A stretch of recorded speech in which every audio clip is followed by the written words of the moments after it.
Hello. If you are here, you are interested to know everything that you can about line work in Geode Resin art.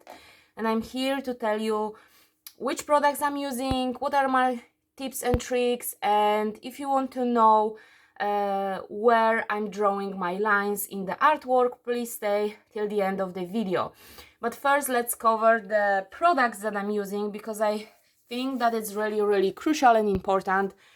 There are a couple of different products, but mainly for the line work, I'm using acrylic pens. And acrylic pens that I'm using with every kind of geode resin art are the white ones. It's Posca. And if you're a beginner, or if you are working with artwork that is smaller than 50 centimeters, which is approximately 20 inches, I would recommend to just buy 1M, 3M, and 5M size. Of course, you can go with wider pens, but I found those the most versatile and the most useful for any kind of project that I'm doing. And to be honest with you, I'm using them with every geode art that I'm creating. And you can really create, if you are on the budget and you don't want to spend a lot of money on different products, because to be honest with you, it's adding up, right? All of those colorants, glitter, resin, pigments, panels, crystals, druzy, everything is adding up. So if you want to start small, focus on the white and the metallic, and then the color pen just leave for another project, because you can really create beautiful artwork with just white pens, right? It doesn't have to be a lot of color. You can work with resin as your colorful background. And next to the white Posca pens, I'm having also color Posca pens, and I'm also focusing on 1M, 3M, and 5M size. And 5M is this kind of size. I love 1M the most. You can, if you have 1M, you can draw like a couple of fine lines.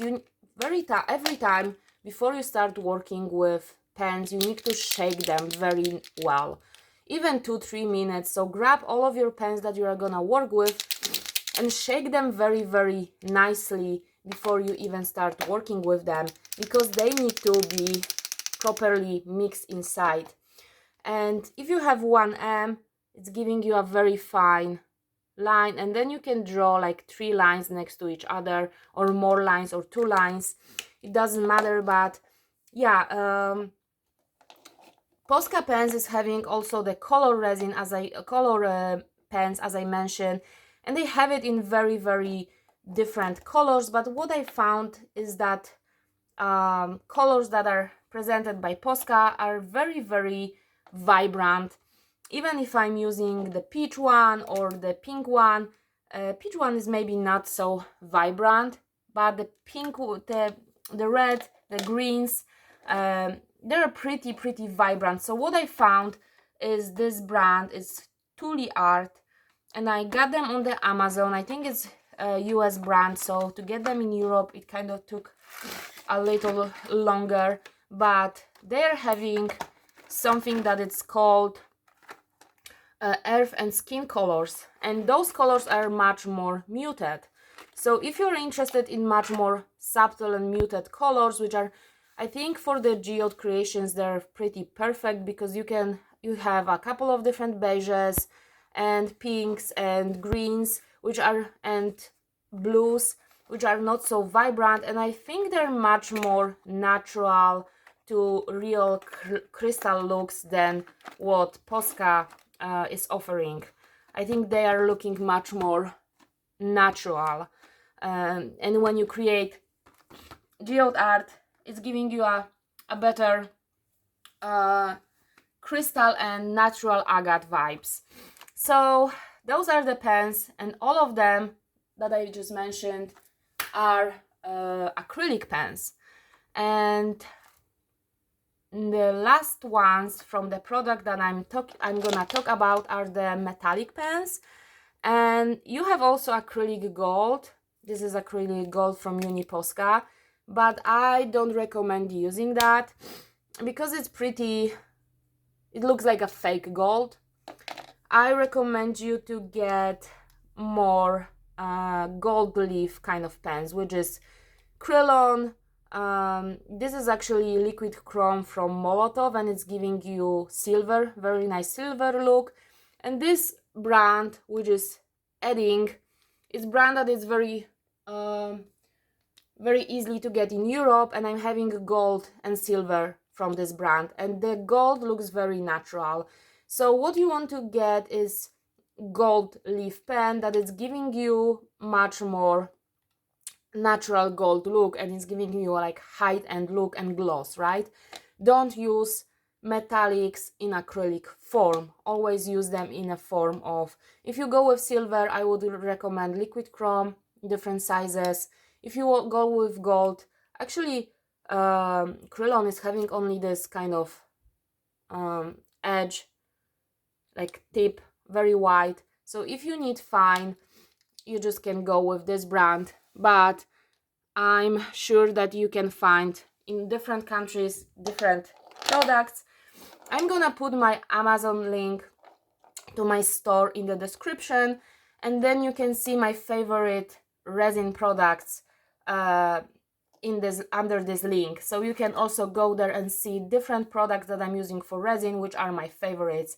And what I want to add that maybe is a little bit surprising for some of you, but a lot of my line work I'm doing in gold. I'm not doing with pen, I'm doing with floated pigment, gold pigment that I'm mixing with varnish. And this jar is pretty nasty because I was using it for already like 2 years, doing different projects, also a lot of abstract messy art. And what I want to show you is the floating gold pigment powder.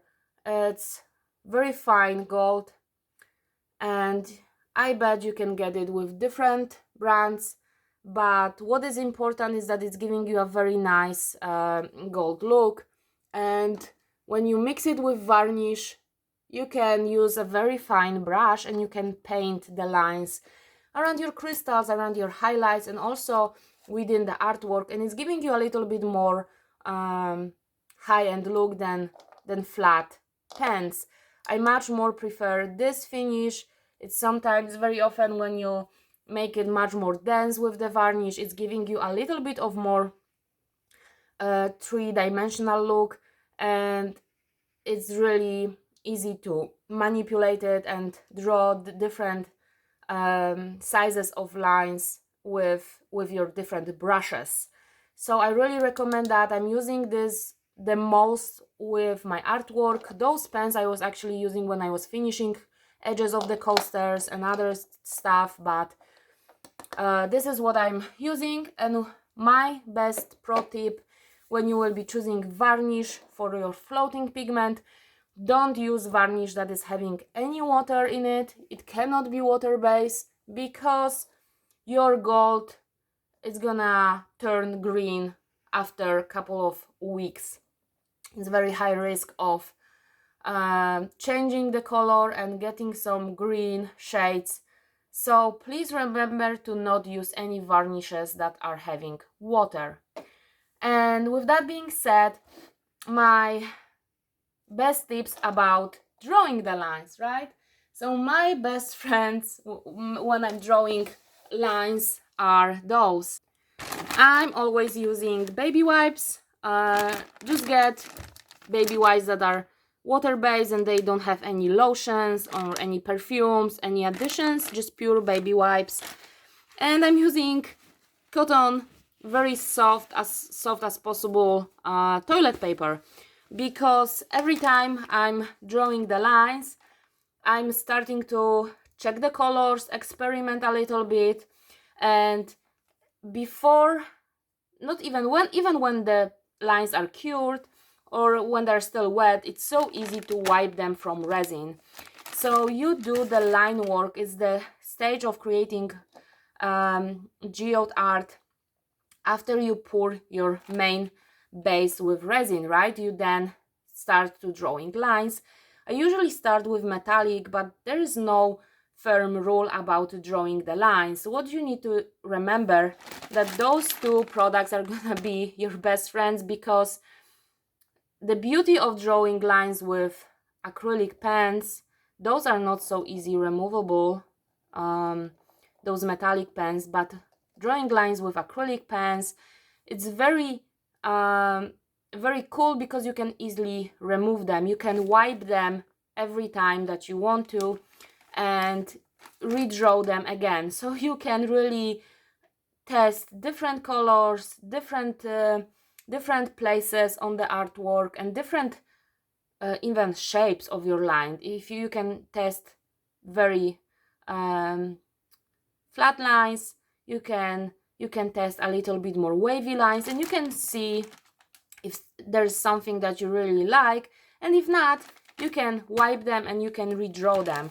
And every time I'm wiping the lines, I'm making sure that the resin surface is really dry and nicely polished. That's why I need the paper as well.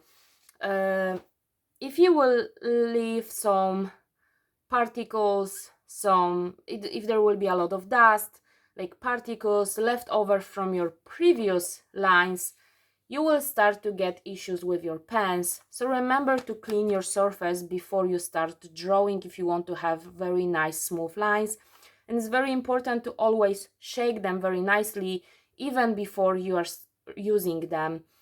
Even when they're lying down for a couple of minutes, just shake them nicely. And my best tip to know where to even start doing your line work, I think this is the tip that everyone is waiting for, is to actually look at your piece and decide which parts of the piece are not balanced enough, and then you are introducing the lines on those parts of the piece. The boring parts of your artwork, the parts of your artwork that you want to cover because you don't like the effect that resin gave you, and the parts of the artwork that are probably too dark or too light. For example, if you use too much color and the piece is really dark, it's so easy to balance it with some white lines. Or if you have too much white in your resin pour, you can always introduce some color or gold, or even do the lines with glitter. But I think glitter is something that I will talk in another video, because it will overcomplicate the base line work that we are talking about here. But this is my best tip: just look at your artwork and see where it needs to be covered, balanced, or where there is like too much color, too much white, too much color, or just which parts of the piece are boring and there is nothing really happening there, right? And what I can tell you is, over the years and over the weeks when I was testing different things and I was doing different styles, what I've learned is that if your resin pour will be done nicely and properly, and if you will really do the base pour with resin in a form of nice lines, so there is no chaos on your artwork, everything is like much more structured and smooth, which I can also show you in my classes that you can join and learn from me exactly how I'm pouring the lines with resin. I will leave you the link in the descriptions to my classes, because I've noticed that the more I'm happy with the resin pour and the best job I did, the better job I did with pouring the resin, the less issues I'm having with drawing the lines. My students very often are having issue with drawing the lines when they have like very chaotic and not structured resin pour, because lines and everything that you're pouring with the geode art and everything that all of the steps that you are doing, which are around 15 steps that I covered in the ultimate guide in another video on my channel, you can visit and check it later. All of the stages that you create, everything is evolving around the heart of the geode, which are the crystals. So when you put the design on and when you create your heart of the geode, the resin and the lines, they're going with the flow of the rest of the artwork. So if you accomplish all of the steps, if you like do all of the steps properly and everything is flowing nicely together, then the drawing the lines with the acrylic pens are really easy, and there is nothing you have to overthink, analyze, and there is no no difficulty in drawing the lines. But it's like it's coming from the beginning, right? If you pour the resin properly, those lines are gonna come automatically in a different couple of the areas. And I'm a big fan of a rule less is more, which I'm gonna talk about in other videos as well. I feel like you don't have to have a lot of line work to make your geode art look complete and look elegant and nice. To actually is the opposition. If you put too many lines, a lot of metallics, white colors, it's oversaturated, and it's really something that I found that many artists are doing the line work just because it should be done in the geode artwork, right? And they are just drawing without thinking, line after line after line after line. The more line, the better. No, it's actually the opposition. You need to look at the resin and at the flow of the resin, and always go with the flow of the resin and not with the flow of the center. And the problem starts when the flow of the center is different. So the center, which I mean the crystals, the flow of the heart of your geode art is different than the flow of the resin. So then you will start to find issues with where to draw the lines, right? Because the flow is not equal. And yeah, if you want to learn how to pour the resin the right way, if you want to know how to go with the flow of the center with the resin and then where to place your line work, you can always welcome to join me on my classes when I'm showing you step by step behind the scene how I'm doing it myself. But here it's gonna be difficult to show you all of the product and then do a project with you at the same time. So those are my best tips, guys. If you like them, leave a like, leave a comment what you learn from the video. Give me more ideas about what you want to learn next. And yeah, I'm gonna meet you in the next videos when I'm gonna show you also the resin, tools that you need, colorants, glitter, everything that you need to know to start your own project the right way, to have amazing and luxurious artwork yourself. And yeah, I'm gonna meet you in the next videos.